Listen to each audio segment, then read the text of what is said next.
بسم الله الرحمن الرحيم. Assalamualaikum. Jangan lupa like, comment, and subscribe. Bye.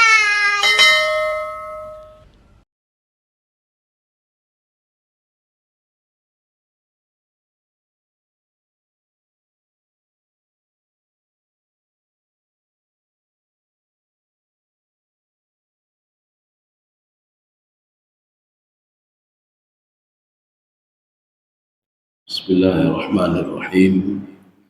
Assalamualaikum warahmatullahi wabarakatuh. Alhamdulillahi rabbil alamin. Assalatu wassalamu ala asyrafil anbiya'i wal mursalin wa ala alihi wa ashabihi ajma'in. Raditu billahi rabba wa bil islami dina bi Muhammadin nabiyya wa rasulah. Rabbi shrah li sadri wa yassir li amri wahlul 'uqdatam min lisani yafqahu qawli. Allahumma ja'al jam'ana hadza jam'an marhuma wa tafarruqana min ba'dihi tafarruqan ma'suma. Kaum muslimin dan muslimat sidang jamaah subuh yang dirahmati Allah. Kita sekarang pagi ini memasuki kajian tawakal. Jadi kita akan membahas masalah tawakal. Tawakal itu apa sebenarnya? Jadi kalau secara umum, tawakal itu penyerahan diri. Nanti ada tawakal itu ada 3 model. Ada model yang pertama, seorang sudah bertawakal kepada Allah, cuma keraguan-raguan dia masih ada, 70% masih ragu. Tawakalnya 30%. Kemudian ada yang model kedua, dia sudah bertawakal kepada Allah, cuma tawakalnya 50-50. Jadi dia 50% yakin, 50% tidak yakin. Dia bertawakal masalah rezeki, 50% dia yakin rezeki itu berasal dari Allah, 50% dia tidak yakin. Ya, dia tidak yakin. Kemudian yang model yang ketiga, dia itu yakin kepada Allah 70% dia yakin. 70% dia yakin, 30% dia tidak yakin. Ya, dia tidak yakin, masih ragu-ragu 30%. Bahkan ada yang lebih dibandingkan itu, Pak, bukan 70-30, tetapi jarang kita ketemukan. 100% dia tawakal kepada Allah. Nanti akan kita lihat untuk apa kita bertawakal kepada Allah, menyerahkan diri kepada Allah Subhanahu wa taala. Sekarang kita lihat ayat-ayat tentang tawakal. Jadi sebelumnya ada pengantar. Jadi pengantarnya ibadatu tawakkuli. Rupanya tawakal itu sebuah ibadah juga. Ya, jadi kita jangan mengira ibadah itu hanya ruku, hanya sujud, baca Quran. Rupanya tawakal itu sebuah ibadah juga. Kita tawakal kepada Allah, sudah diperhitungkan ibadah. Kita niat yang baik-baik, sudah diperhitungkan ibadah. Kita niat yang jelek juga, sudah diperhitungkan sebuah kejahatan. Jadi artinya kejahatan itu bukan berarti secara fisik saja, tidak. Kejahatan itu apakah dengki sama orang lain, itu sebuah kejahatan. Kita ria dalam beribadah, itu sebuah kejahatan. Kita sum'ah, itu sebuah kejahatan. Jadi maksudnya dengan seorang sum'ah atau ria itu bisa membatalkan amal ibadah dia. Padahal ibadah kita besar kita lakukan. Kita bersedekah, kita bantu masjid, tetapi karena ada sum'ah, sum'ah ini bisa membatalkan. Sum'ah ini begini. Seorang ketika dia bersedekah, dia senang sekali didengar oleh orang lain.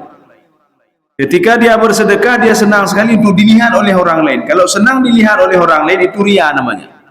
Senang didengar oleh orang lain, itu sum'ah namanya. Jadi sum'ah supaya didengar oleh orang lain. Itu juga sebuah kejahatan yang membatalkan seseorang amal ibadahnya. Dan sesuatu hal yang bisa membuat seorang tidak bisa juga masuk ke dalam surga, padahal ibadahnya sudah hebat. Itu gara-gara riya, gara-gara bakhil. Yang itu kan tidak nampak. Jadi makanya amal ibadah itu tidak mesti yang dilakukan secara fisik, tetapi tawakal juga masuk. Sekarang kita lihat dia masuk kategori apa tawakal ini. Ibadatu tawakkuli minal ibadat al-qalbiyah al-wajibah. Jadi ini rupanya ibadah hati. Ibadah hati yang wajib harus tawakal. Maka ibadah itu ada 2 model. Ada ibadah hati, ada ibadah zahir. Jadi ibadah hati itu yang terkait dengan hati dan tidak diketahui oleh orang lain. Jadi kita ikhlas dalam beribadah. Ikhlas saja sudah dapat pahala. Ikhlas saja kita sudah dapat pahala. Kita membantu tidak mesti dengan duit. Jadi kita bantu dengan tenaga, bantu orang lain, ikhlas saja sudah diperhitungkan sebuah ibadah. Makanya ada seorang pemuda ketika dia bertawassul dengan amal ibadahnya, dia berdoa kepada Allah Subhanahu wa taala. Jadi bertawassul dengan amal ibadah tidak mesti amal ibadah fisik tapi ibadah batin. Dia dengan batin dia bertawassul kepada Allah. Dia berdoa, ya Allah, waktu ibu saya masih hidup, saya jaga dia, saya mandikan dia, saya berikan makan kepada dia, saya ganti pakaiannya, saya ikhlas karena Engkau ya Allah. Saya bertawassul dengan amal ibadah keikhlasan kepada Engkau, tolong buka pintu gua ini ya Allah. Pintu gua itu terbuka. Jadi dia bukan bertawassul dengan amal ibadah zahir dia. Saya memindahkan ibu saya, bukan itunya Pak, tetapi apa? Keikhlasan dia untuk menjaga ibunya adalah sebuah amal ibadah. Jadi artinya apa?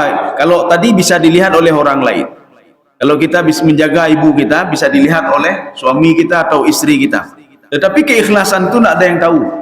Maka bertawassullah kepada Allah kalau bisa dengan amal ibadah qalbiyah, amal ibadah hati. Kalau amal ibadah zahir nanti bisa saja kita ada khilaf dan lain sebagainya. Tetapi kalau amal ibadah batin tidak ada yang tahu kecuali kita dan Allah Subhanahu wa taala. Maka ini namanya ibadah qalbiyah wajibah. Tawakal itu harus. Nanti akan kita lihat nanti seorang yang tidak bertawakal berarti tidak beriman kepada Allah. Ini kita lanjut ke ayat tentang tawakal dalam surah Al-Maidah ayat 23. Qala Allah Ta'ala, Allah berfirman, wa 'alallahi fatawakkalu in kuntum mu'minin.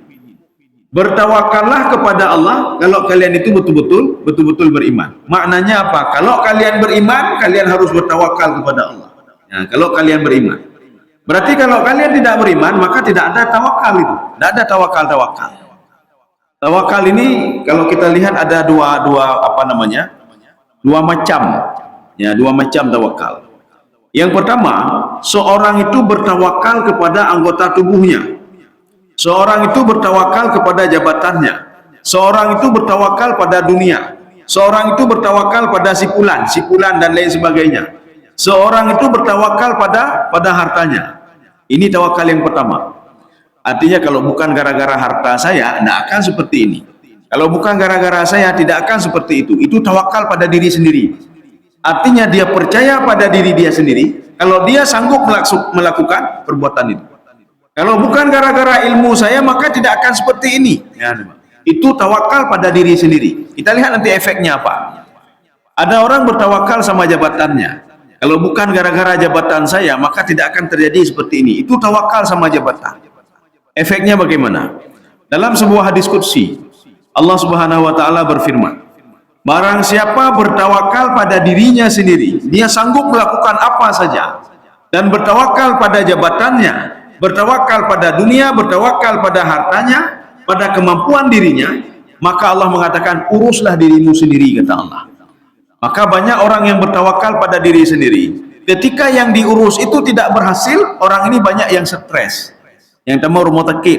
Nah, yang pungau, ya. Kenapa? Hartanya hilang begitu saja. Maka dia stres. Sebagaimana stresnya Abu Lahab ketika hartanya hilang.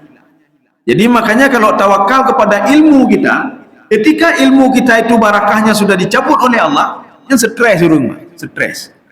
Maka Nabi Adam alaihissalam ketika berbuat dosa simpel, karamahnya dicabut oleh Allah. Maka Nabi Adam bertanya, apa salah saya ya Allah? Ya, apa salah saya? 200 tahun terus seperti itu. Tapi akhirnya apa? Diajarkan oleh malaikat Jibril, jangan begitu ininya. Tapi apa? Akui kalau kamu sudah berbuat dosa, wahai Adam. Maka karamah kamu akan dikembalikan lagi oleh Allah Subhanahu wa taala. Seperti Nabi Musa, dia bertawakal juga, saya orang paling malik. Maka dicabut karamah ilmunya oleh Allah Subhanahu wa taala. Maka Allah mengatakan kalau ada orang bertawakal itu kepada hartanya, kepada dunia, kepada sipulan, maka uruslah dirimu sendiri, kata Allah. Makanya orang seperti ini dia mengurus dirinya, Pak. Ini bagaimana supaya tidak sakit. Kenapa? Kalau sakit tidak bisa bekerja lagi. Dia bertawakal pada diri dia. Ini semasa saya masih kuat, semua beres semuanya. Tinggal menggebetak oleh Allah. Lupa stroke oleh Allah, Pak.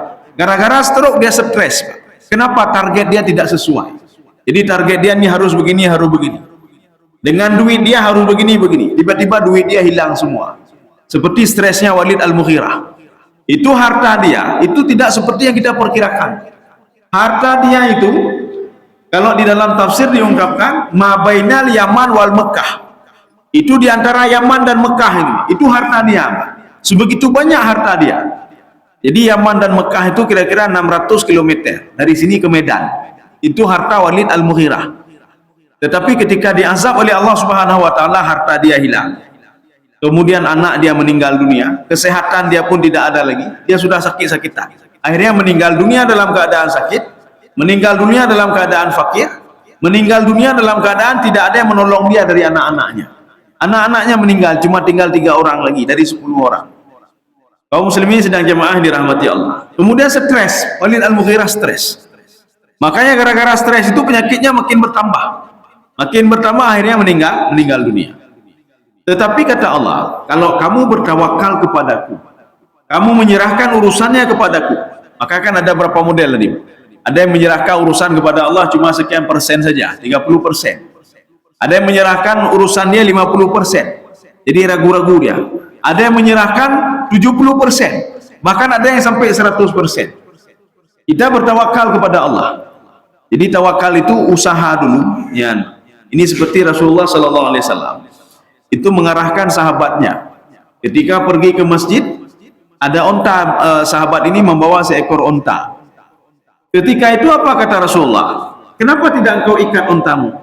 Sahabat tadi mengatakan, saya tawakal kepada Allah.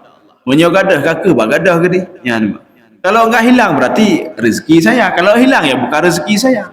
Itu bukan tawakal, itu putus asa namanya, Pak. Itu putus asa. Maka Rasulullah menyuruh ikat dulu ontamu, baru kamu tawakal kepada Allah. Bekerja dulu, baru tawakal. Yo tawakal di tiro, lu tawakal buat rahmatullah rezeki. Kerja tak teputan, gimana tawakal ya, Pak? Tawakal itu bekerja dulu. Setelah bekerja, ini saya serahkan kepada engkau ya Allah. Kita punya anak-anak kita sakit, Pak. Kita tawakal, kita berusaha dulu. Setelah berusaha mengobati anak, kita tawakal. Saya tawakal kepada engkau ya Allah. Maka ada beberapa model. Ada model yang pertama tawakal 30%. Ada model kedua tawakalnya 50%. Ada model ketiga 70%. Ya, kalau kita ini mungkin 100% tidak sanggup. Tapi walaupun itu ada juga mungkin satu dua orang yang bisa 100%. Contoh, kita ketika datang ke masjid, kendaraan sudah kita gembok, kagembok. Cakramuku galu, liku galu, rantai leheboh, Pak. Kalau dilihat pencuri payah pelung, Pak. Ya, bukan diambil itu payah pelung mencuri kalian ya, Pak. Tetapi ketika kita salat, Allahu Akbar, masih ragu-ragu, Pak. Ini kalau dinaikkan ke atas becak bagaimana ini? Hilang juga kendaraan saya, Pak. Ya ini tawakalnya 50-50 dia. Artinya apa? 50% kendaraannya hilang, 50% dia tawakal kepada Allah. Nanti yang lebih bahaya itulah dia tawakalnya 30%, ragu-ragunya 70%. Maka ketika salat, Allahu Akbar, kendaraan saya dicuri, langsung dia keluar. Dia lihat bukan rupanya kendaraan orang lain. Ya. Artinya dia tawakalnya cuma 30% saja. Jadi walaupun 30%, Allah akan bantu dia nanti 30% juga. Oh tawakalnya 50%, Allah akan bantu dia 50%. Dia tawakal 100%, nanti akan kita lihat bagaimana sabda Rasulullah. Kalau seorang bertawakal 100%. Jadi kita lihat ayat dulu. Kita lanjut ya. Jadi ini surah Al-Maidah ayat 23. Hadhil ayah al-karimah. Ini ayat ini dalilun ala anna tawakal ruknul iman. Jadi tawakal itu rukun keimanan rupanya. Tawakal itu rukun iman. Maknanya orang yang tidak tawakal kepada Allah berarti tidak beriman. Ya. Dia tidak sedikit pun tidak tawakal pada Allah, tidak yakin pada Allah. Ini kalau bukan saya kerja nggak akan seperti ini. Ya, Pak. Bacut dan tawakal pada Allah berarti dia tidak beriman, dia tidak yakin pada Allah Subhanahu wa taala. Makanya seperti digambarkan dalam Al-Qur'an. Itu seperti seorang petani. Kamathali ghaithin a'jabal kuffara nabatuhu. Ada seorang petani, dia takjub dengan apa yang sudah dia tanam. Apa kata petani itu? Ini kan gara-gara saya cangkok ini, gara-gara saya kasih pupuk seperti ini, gara-gara saya siram seperti ini. Anak teringat ke Allah ya Pak. Kepada Allah sedikit pun tidak teringat. Sama seperti anak durhaka. Anak durhaka mengatakan, saya pintar kan gara-gara saya seperti ini gara-gara saya. Tidak teringat dia. Yang melahirkan ibunya, yang memandikan dia ibunya, yang memberikan pakaian ibunya juga. Tapi dia lupa. Ya, ini sama seperti seorang hamba, dia lupa kepada Allah Subhanahu wa taala. Seperti seorang petani lupa kalau hujan itu diturunkan oleh Allah. Sehingga dia mengatakan apa? Yuk a'jabal kufara nabatu. Jadi tanaman-tanaman itu menakjubkan dia. Ini kan saya kasih pupuk ini kan saya begini, ini kan saya begini. Sedikit pun tidak teringat kepada Allah. Maka orang seperti ini dianggap apa? Karena ini ruknul iman, maka seorang tidak punya iman dia, tidak yakin kepada Allah Subhanahu wa taala. Bahkan Nabi Musa alaihissalam pada suatu hari bertanya kepada Allah, ya Allah, syukur itu apa ya Allah? Syukur itu apa? Apakah kami harus selalu teringat kepada Engkau, atau kami harus beribadah, atau ibadah kami tingkatkan? Kalau dulu sana sekian rakaat harus sekian rakaat, kalau dulu bersedekah sekian harus bersedekah sekian. Bagaimana syukur itu ya Allah? Ya, dijawab oleh Allah Subhanahu wa taala, innal abda ya'rifu anna ni'mata minni faqad syakara. Seorang itu teringat saja dengan nikmatku sudah bersyukur. Kalau ada seorang petani, dia teringat saja kepada Allah, nyo menyuhan ke peten hujan li Allah habis mandum tanaman lu, ya teringat ke Allah macam itu sudah bersyukur. Walaupun level syukur dia itu tidak seluruhnya, level syukur dia hanya sedikit saja. Ini sudah dianggap seorang bertawakal kepada Allah. Teringat saja kepada Allah sudah dianggap bersyukur. Ketika anak kita sembuh, kita teringat kepada Allah, alhamdulillah ya Allah, kapulih yang ni Allah. Teringat saja kepada Allah, maka kita sudah dianggap bersyukur. Ini mentingatan ke Allah ya Pak. Anak sembuh, terima kasih doktor. Kalau bukan doktor, anak saya nggak akan sembuh. Terima kasih doktor. Tapi mana doktor ya Pak? Doktor spesialis. Anak saya nggak akan sembuh kalau nggak doktor yang ini. Ini begitu juga. Doktor berikan obat anak saya. Ya, jadi ini artinya apa? Iman dia itu bermasalah. Orang seperti itu imannya bermasalah. Seorang yang memberikan sesuatu kepada kita, terima kasih Pak ya, kalau bukan Bapak berikan KB kamu kadi kamu sebuah keluarga, itu juga imannya bermasalah. Jadi bagaimana cara menyikapi kalau ada orang yang membantu kita? Apa kata Imam Al-Ghazali? Kalau ada orang membantu kita, apakah finansial, apakah sifatnya itu fisik, atau sifatnya itu batin, memberikan semangat? Imam Ghazali mengatakan, i'taqid anna rizqa minallah. Ketahuilah kalau ada orang membantumu, itu sebenarnya bantuan itu dari Allah Subhanahu wa taala. Kalau ada orang memberikan rezeki kepadamu, yakinlah rezeki itu berasal dari Allah, cuma melalui perantara si fulan. Makanya seperti Nabi Adam alaihissalam. Nabi Adam harus yakin, ya nama. Kalau yang mengajarkan Nabi Adam itu doa untuk bertaubat adalah Allah Subhanahu wa taala, walaupun melalui perantara malaikat Jibril. Ibu Nabi Musa alaihissalam, bukan Allah langsung berdialog. Ibu Nabi Musa diperintahkan oleh Jibril alaihissalam. Apa perintah Jibril? Jibril diperintahkan oleh Allah. Makanya apa? Perintah ini hakikatnya berasal dari Allah. Allah mengatakan kepada Jibril, katakan kepada ibu Musa, an alqi, untuk melemparkan anaknya ke sungai, fil yammi, lemparkan ke sungai. Suruh kepada ibunya untuk terus menyusui anaknya, itu perintah, ya perintah. Makanya ibu Nabi Musa yakin betul kalau perintah itu berasal dari Allah Subhanahu wa taala, walaupun melalui perantara Jibril. Ya. Kaum muslimin sedang jamaah yang dirahmati Allah. Kita lanjut. Li'anna man lam yatawakkal 'ala Allah falaisa bimu'minin. Maka orang yang tidak bertawakal kepada Allah bukan orang mukmin itu. Bimafhumil ayat. Kalau kita lihat ayat tadi. Jadi maka ayat tadi itu memberikan gambaran kepada kita, orang mukmin itu orang yang bertawakal. Berarti kalau tidak mukmin tidak tawakal kepada Allah Subhanahu wa taala. Kita lihat pada ayat yang lain. Kita ambil dua sampel ayat. Wa tawakkal 'alal hayyil ladzi la yamutu wasabbih bihamdihi. Kita sebenarnya bertawakal kepada siapa? Ada orang lain apa? Alun nyona si fulan kabereh lu. Itu tawakal kepada si fulan. Saya kalau pimpinannya itu beres hidup saya. Maknanya apa? Dia bertawakal kepada pimpinannya. Ini kalau ada harta ini beres hidup saya. Kalau ada hotel ini, kehidupan saya itu sudah ada dari hotel itu. Dia bertawakal kepada hotel itu. Dia bertawakal kepada hotel itu. Bagaimana Allah menyuruh? Tawakallah, kata Allah, kepada zat yang tidak pernah mati. Kalau kita tawakal sama hotel, hotel itu bisa saja digusur. Kita tawakal kepada si fulan itu bisa saja dia mati. Kita bertawakal kepada harta kita. Kita ngomong kepada anak, nak tenang saja nak. Ini ada harta ya, 7 keturunan anak habis nih. Itu bertawakal sama hartanya. Maka cara bertawakal, kata Allah, bertawakallah kepada zat yang tidak pernah mati, zat yang terus hidup. Maka kalau kita bertawakal kepada si fulan meninggal.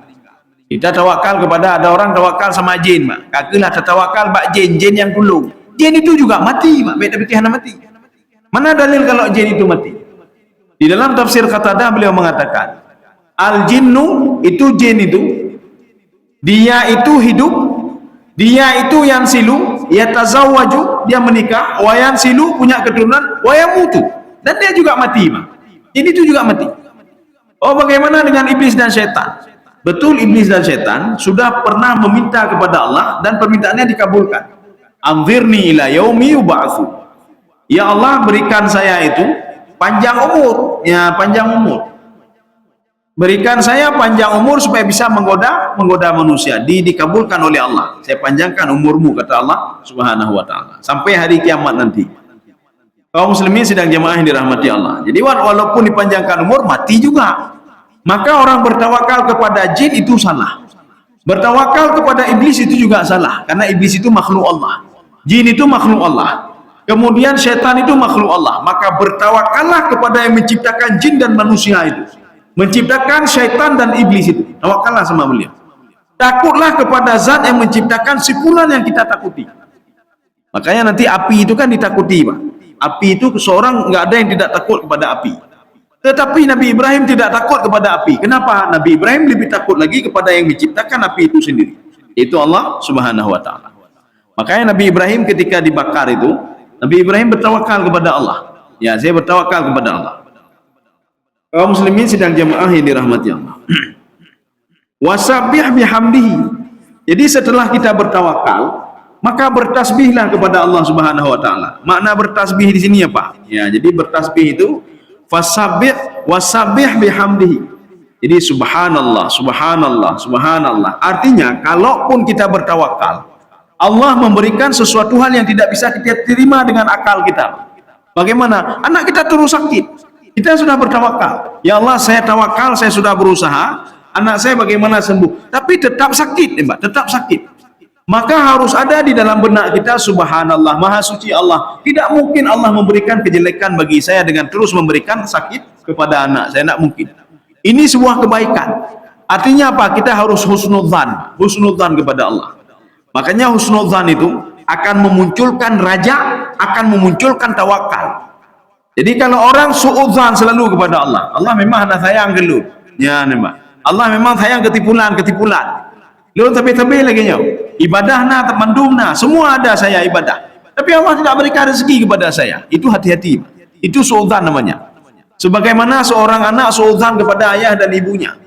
Anak sayang lemak gelut, yang sayang ke adik. Bapak tidak sayang lagi, ibu tidak sayang lagi kepada saya. Padahal ibunya merancang sesuatu demi masa depan anaknya. Jadi artinya apa? Dia rancang, ini anak ini cocoknya jadi ulama, maka dirancang seperti ini. Anak ini cocoknya jadi begini, dirancang seperti ini. Tapi anak ini tak mau terima dia, tak mau terima. Ayah ingin menyengsarakan saya. Ya, nama. Ico ane berdua pesantren, Pak. Apa kata anak? Mau kasih penjara saya. Abang enak, makan enak semua di rumah. Saya makan terbatas, Pak. Ya, rupanya apa? Dia tidak tahu orang tua sedang merancang sesuatu. Kita demikian pula. Ada orang seumur hidup dia sakit selalu. Sebenarnya kalau orang paham apa makna sakit, hakikat sakit itu, maka dia akan berdoa kepada Allah. Alhamdulillah ya Allah, karena bertakit lu nih Allah. Tapi kita tidak paham makna sakit itu apa sebenarnya. Dalam hadis Rasulullah, sakit itu bisa mengkafarat dosa, Pak. Nyatakan. Makin lama seorang sakit, itu dosa-dosa dia gugur semuanya. Kalau dulu mungkin dia banyak berbuat dosa, maka dengan sakitnya itu buat seperti itu. Satu. Yang kedua, Mungkin ada sesuatu hal hikmah yang Allah simpan untuk dia. Mungkin salah satunya begini. Awai jak-jak mentang balik jak-jak menganak dan merumpuk siapa dan merumpuk. Hubungan dengan tetangga tidak baik. Tapi gara-gara diberikan sakit oleh Allah, maka tetangga sudah mulai datang ke rumah dia. Gara-gara dia sakit, sudah bisa ketemu dengan anaknya, sudah bisa ketemu dengan istrinya. Jangan hana mewatih hana untuk anak. Kita ngomong, Pak, ini ada waktu sedikit kunjungi. Nggak ada waktu saya kunjungi anak. Ini proyek ini banyak kali ini. Kalau sedikit saja saya sudah rugi. Macam yang kalian anak, Pak. Tapi ketika dia sakit, dia sempat dengan anaknya sampai berjam-jam dan berhari-hari dengan anaknya. Dengan istrinya begitu juga. Artinya apa? Jangan kita mengambil langsung menghakimi. Ketika Allah Subhanahu wa taala menakdirkan kita seperti ini, maknanya seperti ini, jangan. Maka Allah katakan wasabbih bihamdihi. Bertasbihlah kamu setelah bertawakal kepada Allah Subhanahu wa taala. Maka kita tawakal, kendaraan kita sudah kita jaga. Kita tawakal, tiba-tiba hilang kendaraan itu. Yakinlah kita, hilangnya kendaraan itu tidak ada maksud lain, Pak. Semua demi kebaikan-kebaikan. Apakah nanti untuk memberikan pelajaran kepada kita? Memberikan pelajaran. Mungkin itu kagak pegada apa kendaraan itu. Kita teringat umat lawik yang pilun hanar jadi bersedekah, ya Allah saya tidak buat ini, saya tidak buat kebaikan. Terima kasih.